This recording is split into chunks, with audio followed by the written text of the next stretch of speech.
Welcome back to the Women of War podcast. Today, one of the listeners actually suggested this wonderful lady, and I cannot wait to get into it. So I hope y'all enjoy.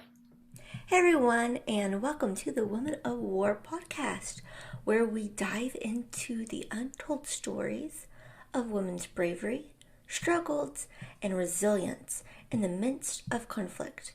I am your host, Megan, and together we'll explore the powerful narratives of women who've stood on the front lines, those who have been caught in the crossfires, and the lasting impact war has had on their lives. From ancient warriors to modern day heroes, we'll uncover the roles women have played in shaping history throughout war and peace. So grab your headphones and let's embark on this journey to hear the voices of women who fought battles both seen and unseen. Get ready for an eye-opening experience on the Women of War podcast. Today's episode is about Mileva Marić. Yes, I did have to Google how to pronounce her name. She is best known as being Einstein's first wife. So we're going to get into her life and legacy and everything in between. Let's get into it.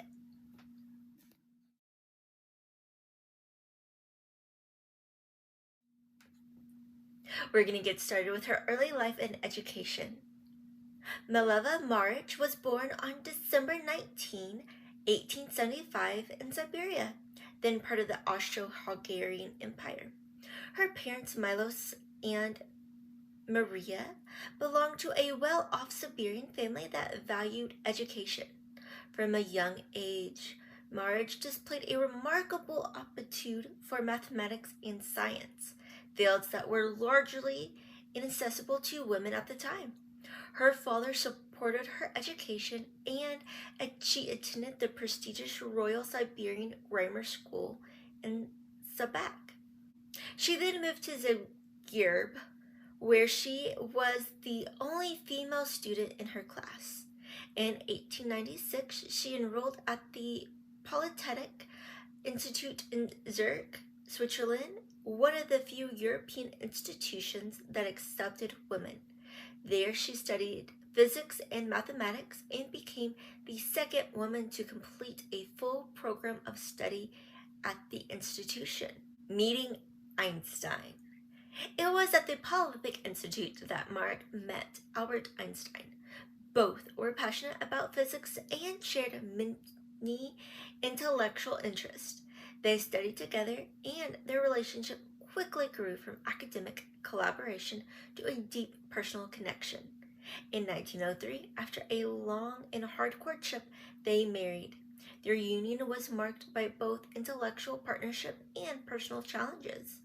Marić's academic career, which had been promising, took a backseat as she faced the societal expectations of being a wife and mother. They had a daughter, Israel, in 1902, whose fate remains largely unknown. It is believed that either she died in infancy or was given up for adoption.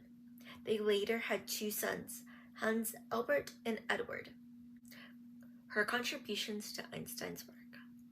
One of the most contentious aspects of Marić's legacy is the extent of her contributions to Einstein's work.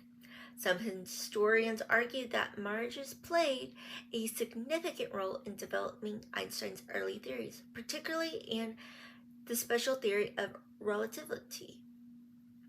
The view is partly supported by correspondence between the two, in which Einstein refers to their work as collaborative. For instance, in one letter to Marić, Einstein writes, "How happy and proud I will be when the two of us together will have brought our work on relative motion a victorious conclusion." While there is no definite proof of her direct contributions to Einstein's published papers, some scholars believe that her influence is understated. The debate over her role highlights the broader issue of recognizing women's contributions in a male-dominated academic world. Some of her personal struggles and the divorce. Marić's life with Einstein was fraught with difficulties. The demands of raising a family, coupled with the loss of their daughter, took a toll on her mental health and academic ambitions. Additionally, Einstein's growing fame and his extramarital affairs strained their marriage. In 1914, the couple separated, and 5 years later, they divorced. As a part of the divorce settlement, Einstein agreed to give Marić the money from any future Nobel Prizes he might win. When he received the Nobel Prize in Physics in 1921, he honored this agreement. Marić used the funds to care for their sons and cover medical expenses for their younger son, Edward, who suffered from schizophrenia. Later years and legacy. After the divorce, Marić lived in Zurich, where she led a relatively quiet life focused on her sons and their well-being. Despite the challenges she faced, she continued to value education and science, often encouraging her sons in their academic pursuits. Marić died on August 4th, 1948 in Zurich. Her legacy, however, has seen a resurgence in recent years as historians and scientists re-examine her life and contributions. The rediscovery of her letters and documents has fueled the interest in her story, leading to a more nuanced understanding of her role in the history of science. Mileva Marić's life is a testament to the challenges and contributions of women in science during a time when their efforts were often overlooked or minimized. While the full extent of her contributions to Einstein's work may never be known, her story highlights the importance of recognition and reevaluating the roles of women in history of science. Marić's intellectual partnership with Einstein, her perseverance in the face of personal and professional challenges, and her enduring legacy as a scientist and mother makes her a figure worth a study and admiration. My thoughts. I really think Marić's whole life is completely interesting. For one, she's one of the few women in that time that actually successfully completed her education in math and science. And she had the backing of her family and of her father, which even if a woman did go to school, that was rarely the case that she had the support of family.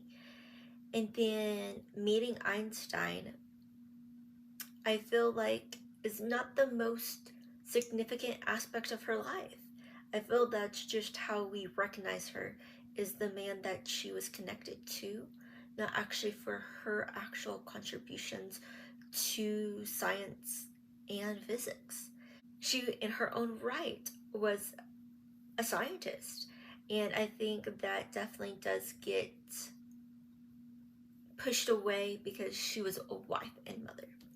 Not to take away her role as a wife and mother, because she took that extremely seriously, and she was there for her boys and helped them and encouraged them and took care of them without the support and security of a husband after her and Einstein got divorced.